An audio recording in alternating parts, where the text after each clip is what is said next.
The Kraft Foods Company, makers of Kraft Quality Foods, presents Harold Perry as the Great Gildersleeve.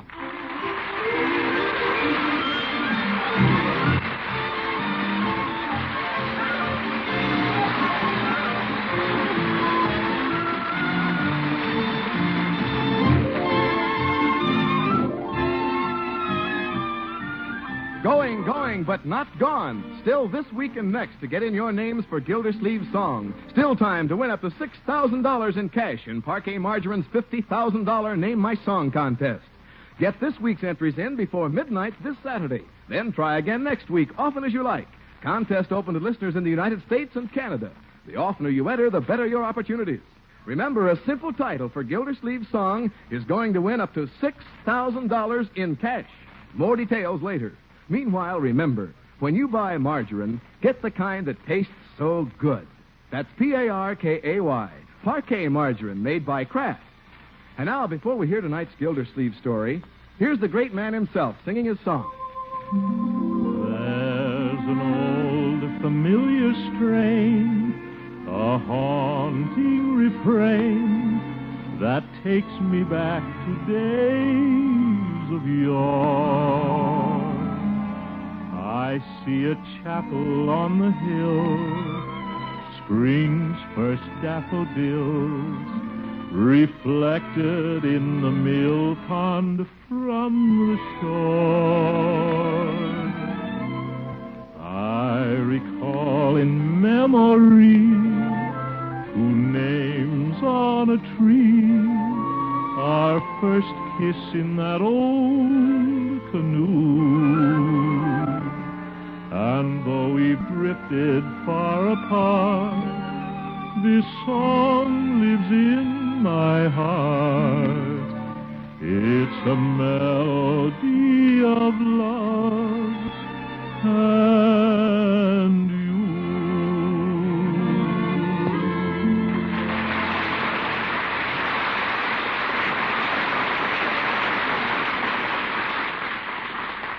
Thank you, folks. We're going to save the second chorus till the end of the show.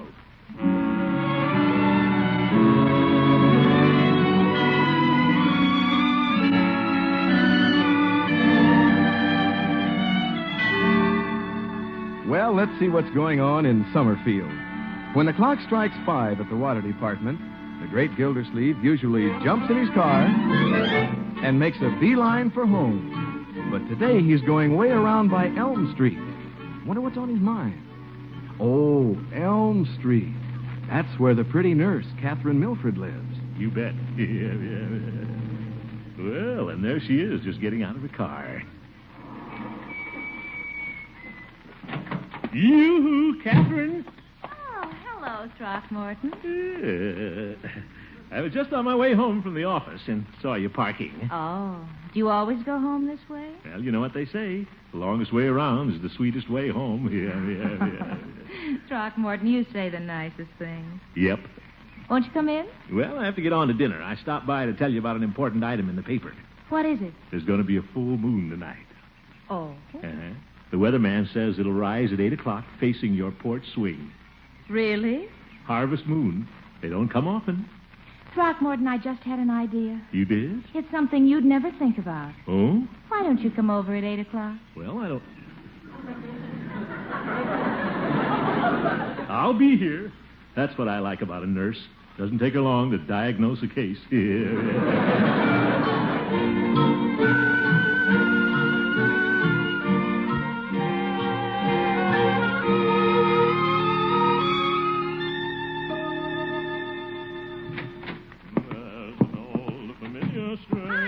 Well, hello, Leroy. Hello, Marjorie. Marjorie, I said hello. Hello, Uncle Morris. What's the matter, my dear? Oh, she's got Bronco on the brain. Bronco, that football player? Yeah, she's jealous. Stop it, Leroy. He stood her up for a blonde. Leroy? What's this all about, Marjorie? I thought you had Bronco locked in the stable. I'd rather not talk about it, Unky. Bronco didn't ask her to the Halloween dance. Leroy, you know nothing about this. The heck I don't. Guess who was cheering Bronco at scrimmage this afternoon, Marge? Sugar Murphy. Was she out there again? Yeah, she pinned up a hole in his jersey with her bobby pins. Oh, that blonde weasel. Yes, now, my dear. You should have heard her, Marge. Let Sugar pin it up, Bronky boy. Bronky boy. You mustn't take cold in that big, strong shoulder. That's the one you throw your passes with. She's the one who's throwing the passes. Boy, he ate it up. He went back to the game and tried to get the other arm torn off. Oh, Marjorie, please. What's the matter with her? Leroy, you better go up and wash up for dinner. Okay. Gosh, what did I do? Now, my dear, don't cry. Who's crying? Oh, my goodness. That Sugar Murphy's deadly. I'll never see Bronco again. Marjorie, you'll never get him back crying your heart out. The way to handle this thing is to be indifferent. Don't let him know you're worried. Well, that's easy for you to say. I never worry about any one girl. There's plenty of fish in the sea. If you take the advice of your old uncle, you'll just ignore Bronco. You think it'll work, Unky? Certainly. If you act aloof and independent, they'll come back to you every time. All right, Unky. Oh, but I'll just die tonight sitting here thinking about Sugar Murphy dancing all evening with Bronco. Well, there's no need to sit home and think about it. How'd you like to go to a show with your old uncle? Show? Yeah. I know it won't be like dancing with Bronco, but... Oh, you're awfully sweet, Unky, but don't you have a date with Miss Milford? Yeah, don't worry about that. I'll call Catherine and tell her I won't be over tonight. Oh, I couldn't let you do that. Don't you give it another thought, my dear. It's a poor uncle who can't spare an evening occasionally for his niece. I'll call her right now. Besides, the weatherman says there'll be a bigger full moon tomorrow night.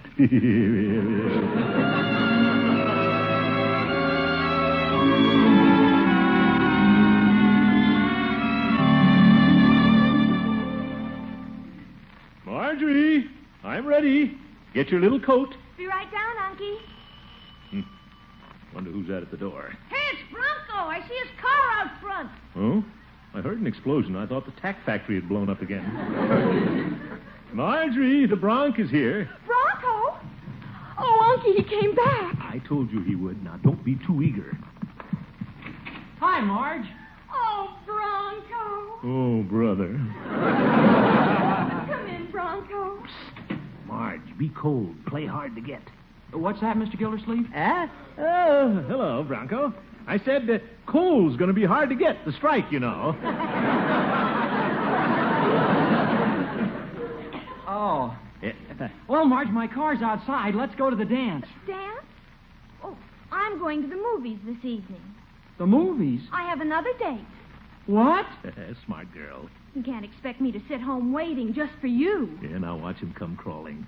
But, Marge, you can't do this to me. Here he comes. Marjorie, why don't you ask Bronco to sit down? He looks a little pale. I don't think he has time, Uncle Mort. He has a date with Sugar Murphy. Who told you that? Oh, it doesn't matter. I really don't care. Yeah, nice footwork. Look, Marge, this is the truth. Mr. Gildersleeve, you're my witness. Sugar tried to get me to ask her, and she's been telling everybody I was going to take her to the dance. Well, I didn't ask her. I've been planning all along to take you, Marge. Haven't I, Mr. Gildersleeve? Don't try to drag me into this. Marge, if you go out with somebody else, I'll quit the team. I'll turn in my suit. You could turn that one in, all right.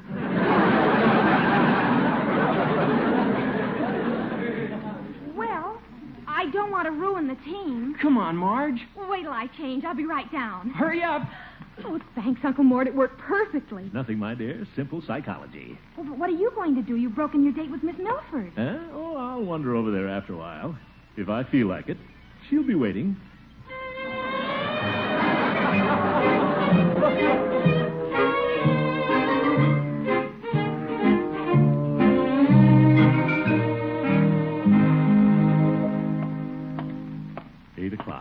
Right on the dot. Suppose I should have phoned Catherine, told her I was coming. Nah, let her worry a little. Do her good. Women love surprises. Guess she didn't hear the bell. I'll be right there, Clarence. Okay. Clarence?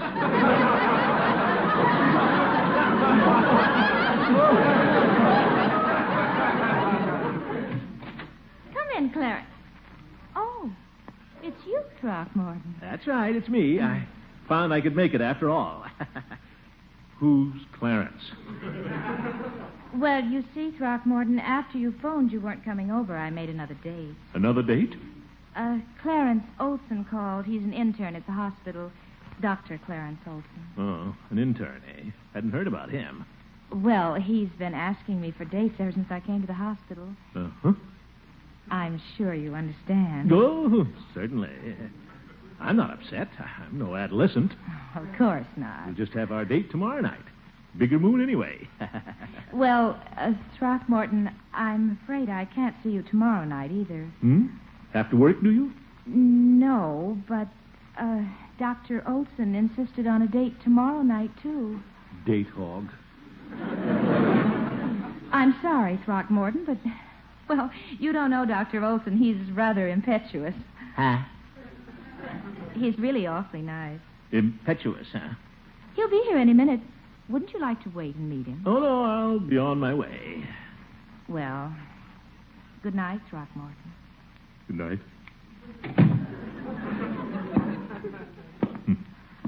Let her go. What do I care? Isn't going to worry me any.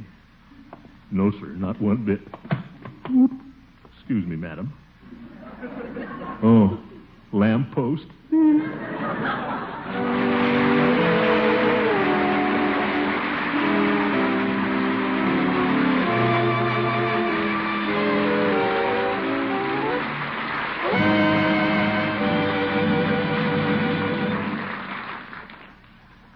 Prizes, prizes, prizes. Get in on this week's prizes in Parquet Margarine's $50,000 Name My Song contest. This week alone, Parquet Margarine is awarding 4 $1,000 cash prizes, 20 $100 cash prizes, 50 $20 cash prizes, 200 $10 cash prizes, and then there's that grand prize of $5,000 extra, $6,000 in all for the best title received for Gildersleeve's song. Simple to enter. Just send your song title, together with the red end flap of a package of Parquet Margarine, to Parquet Margarine, Box 5167, Chicago 77, Illinois. Your dealer has entry blanks with contest rules and the words to Gildy's song. Or use plain paper if you prefer. Be sure to include your own and your dealer's name and address. Now write down that address. Parquet Margarine, Box 5167, Chicago 77, Illinois. This week's entries must be postmarked before midnight Saturday.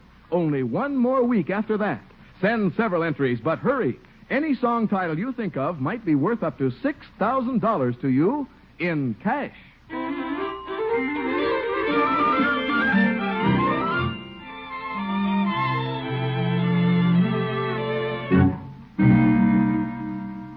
Well, let's get back to the great Gildersleeve. A rival for Nurse Milford's affections showed up last night in the person of a young intern, Dr. Olson.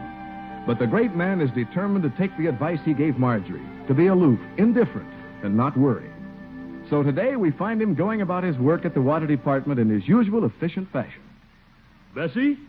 Yes, Mr. Gildersleeve? Bessie, let's get some of this work cleaned up around here. Where's the intern report? Intern? I mean the Olson. The Clarence. Oh, never mind. Mr. Gildersleeve, do you feel all right? Bessie, stop asking ridiculous questions. I'm fine. I just wondered. You've been sitting there all day with your hat on. Huh? Well, I like to have my hat on. Sometimes. You've got it backwards. I have? Well, I was thinking of leaving. You seem all upset, Mr. Gildersleeve. Did I do something? No. Did I forget to do something? Oh, my goodness. If there's something you want me to do, you just tell me and I'll do it, Mr. Gildersleeve. Okay, Bessie, go home. Oh, yes, sir. She's going to do it, too. I might as well go home, too, I guess. Wonder if I should drive past Catherine's on the way. No, she might jump at conclusions and think I'm worrying.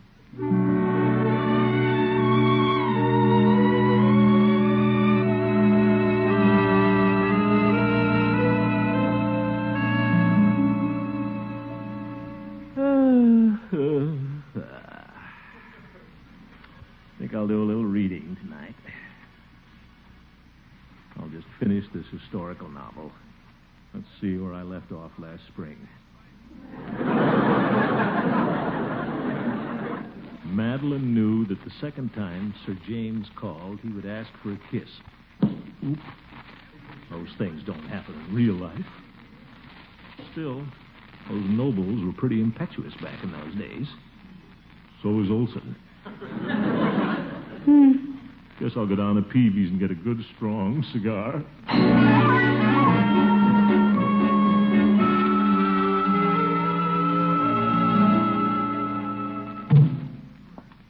Wonder where they went tonight.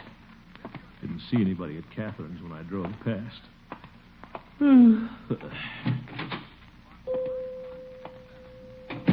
Good evening, Peavy. Well, hello, Mr. Gildersleeve.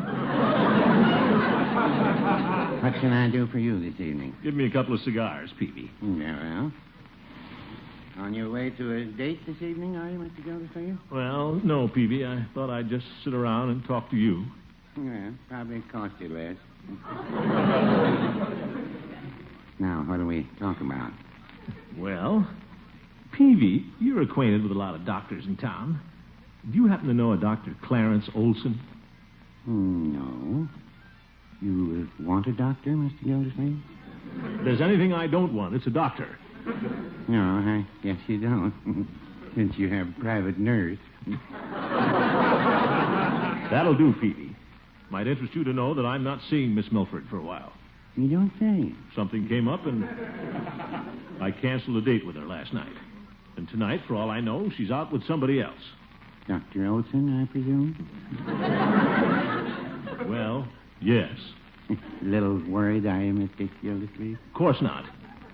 The way I look at it, after she has a few dates with this young intern, she'll appreciate me all the more. Well, I didn't say that. What? Nurses and doctors seem to have a lot in common. Well, maybe they do in a business way.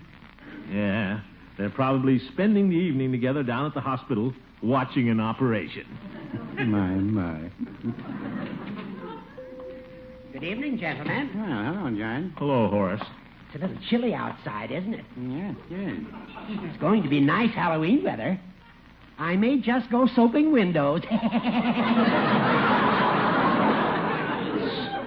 Second childhood. You seem a little down the mouth, Gildy, and I know why. Oh? I saw your pretty nurse with another man. You did? And what did he look like, Judge? Well, as I recall, he was quite tall, broad of shoulder, handsome of feature, blonde. Sounds like an Olson. Struck me as being quite a young man, Gildy. Well, that doesn't interest me. About Miss Milford's age, I guess. Perhaps a year or two younger. What? Nothing, Judge. Where were they? Not that I'm interested. Mr. Gildersleeve seemed to think they were at the hospital watching an operation. If they're watching an operation, it's being performed on the dance floor of the Summerfield Grill. All right, Judge. You too, Peavy. Go ahead and laugh, both of you. Doesn't worry me one bit where she is. Not one bit. Well, now, I wouldn't say that.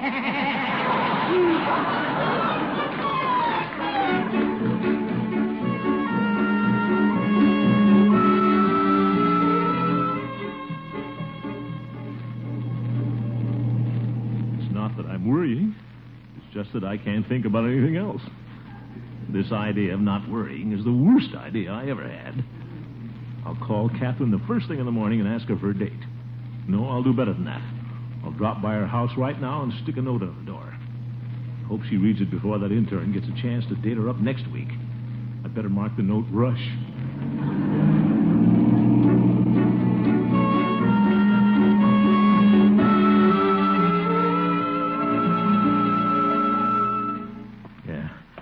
Tiptoe up on the porch and stick the note under the door. No, better roll it up and stick it in the keyhole. She's bound to see it when she unlocks the door. Wrote too much to get in the keyhole. But I had to go all out. By George, I'll get the next date with Catherine and know the reason why. Look, who's that stopping in front of the house? Oop, it's Catherine and the intern. I better get out of here. Darn porch swing. Shh. Well, here they come. I make a break for it now, they'll see me. I'll just drop off the edge of the porch here. Landed in the lily pond. Both feet. You'll have to get out of here. Zeke, they'll hear that. I'm trapped. I'll just have to stand in it and hope they won't see me. Being in the lily pond at midnight would be kind of hard to explain. Well, it's been a lovely evening, Clarence. Oh, no, Catherine. Don't try to say goodnight so fast. Well, I really should. I'd ask you in, but it's a little late. Atta girl, Catherine. My shoes are filling up. Is this the way you treat all your boyfriends? Send them right home? Now, Clarence. By the way, who's that man you've been going with? The fat fellow with the black Tony.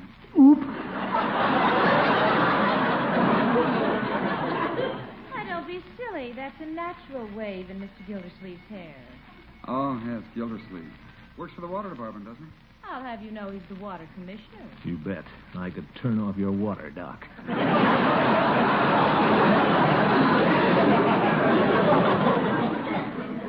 I wish I could drain this pond. I'd better say goodnight now, Clarence. Oh, wait a minute, Catherine. Why don't we sit here on the porch and just swing a while? Oh, go home. It's a little cold for the porch swing, isn't it? No, not for a red-blooded couple like us. He'd better watch it. Well, we'll sit down for a minute. We don't want to catch the sniffles out here. You do, Dr. Olson will take your case. Pushy Swede. What would you prescribe, Doctor? Well, first, I'd advise that you take preventative measures, my dear. Oh? Way to ward off a cold is to keep warm. Let's sit closer together. Now, Doctor. Oop, what a sneaky way to operate.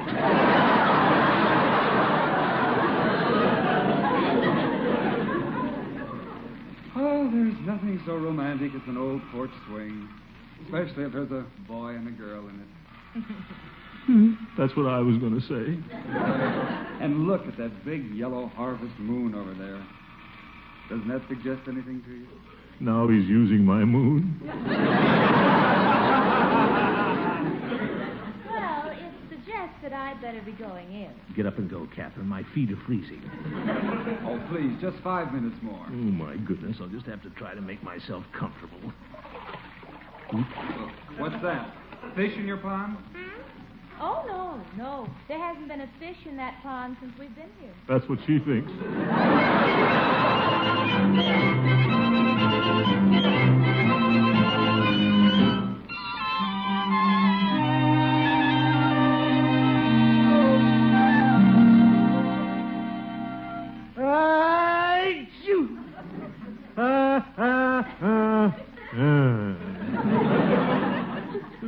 I'll never get to see Catherine now. When I catch a cold like this, I'm down for weeks. Uncle Mort, can I do anything for you? I throw another blanket over me. Gosh, Unc, you got all the blankets in the house on you now. Well, my feet are still cold. I could get you the blanket my turtle sleeps on. No, thanks. Mr. Gildersleeve, Yes, Bertie, come in. you want some breakfast now? No, thank you, Bertie. You ought to have something hot. No. Hot cereal? No. Hot broth? I don't feel like eating, Bertie. Hot lemonade? No, Bertie. Hot coffee? Please, Bertie, I'm a sick man. I know that. That's why you need hot liquids. All right, Bertie, bring me a hot water bottle. What? For my feet, Bertie. Oh, yes. That man. Poor Unky. I wish we could do something for you. I'll be all right. You children run along and get ready for school. Gosh, Unc, I don't know anything I'd rather do than stay home from school and wait on you. I believe that, Leroy, but you're going to go to school anyway. Okay. Come on, Leroy. Hey! Good luck, Unc. Hey, Marge, there's a car stopping out in front. Did you call a doctor for Unc? I called somebody, all right, but it wasn't the doctor. I'll go to the door. Hello, Marjorie. Come in, Miss Milford. Well, good morning, Leroy.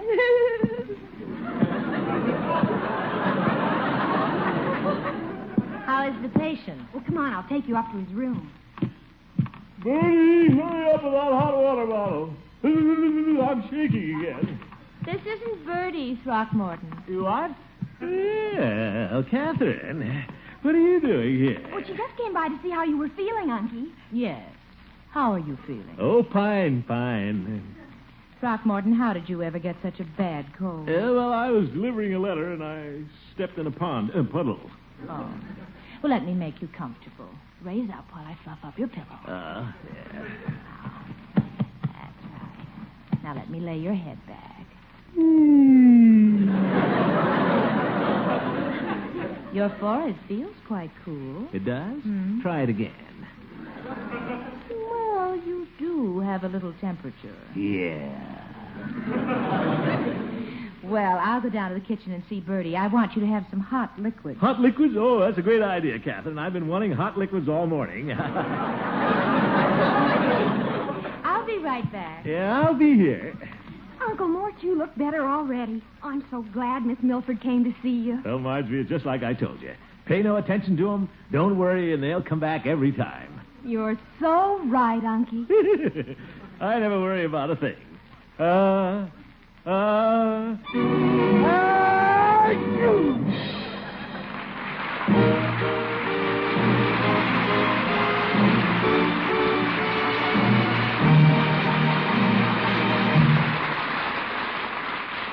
Second week's winners in Parquet Margarine's $50,000 Name My Song contest. $1,000 in cash to Mrs. Leroy Marker, 1527 Sunset Drive, Hamilton 1, Ohio. Maud W. Broderick, Post Office Box 245, Orlando, Florida. Jacqueline G. Shute, Box 374, Fabens, Texas. Mrs. Harry L. Fadum, 826 Clara Avenue, St. Louis 12, Missouri. And 270 other winners to be notified by mail. This week's contest ends midnight Saturday. Send your title for Gildersleeve's song, together with the red end flap of a package of Parquet Margarine, to Parquet Margarine, Box 5167, Chicago 77, Illinois.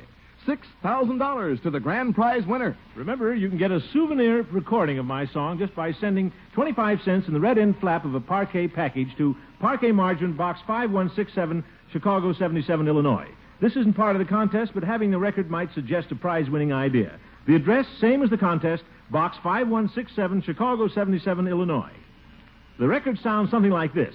Second chorus, please, Jack. In my reverie, it seems, the summer moonbeams o'er fields that wander on and on to where a lane that we called ours hid among the flowers and welcomed cooling showers before the dawn.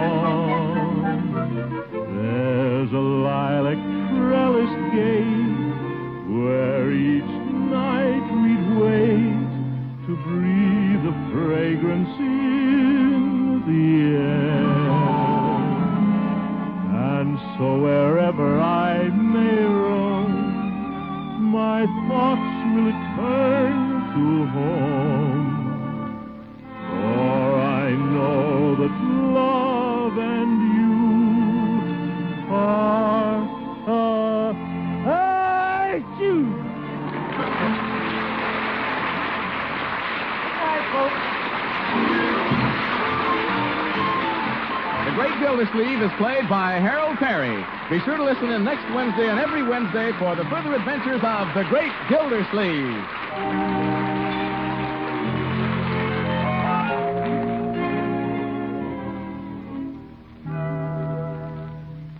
Throughout the entire nation, communities this month are conducting their annual Community Chest Drive.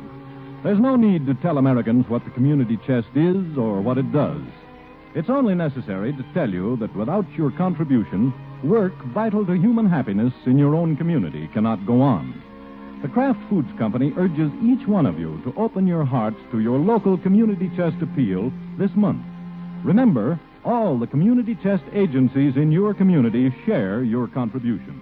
So make your contribution generous enough for all.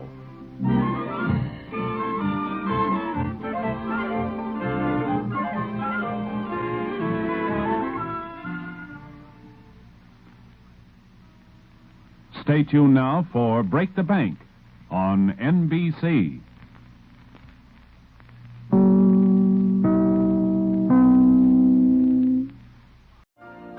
You've been listening to the OTR Gold Network.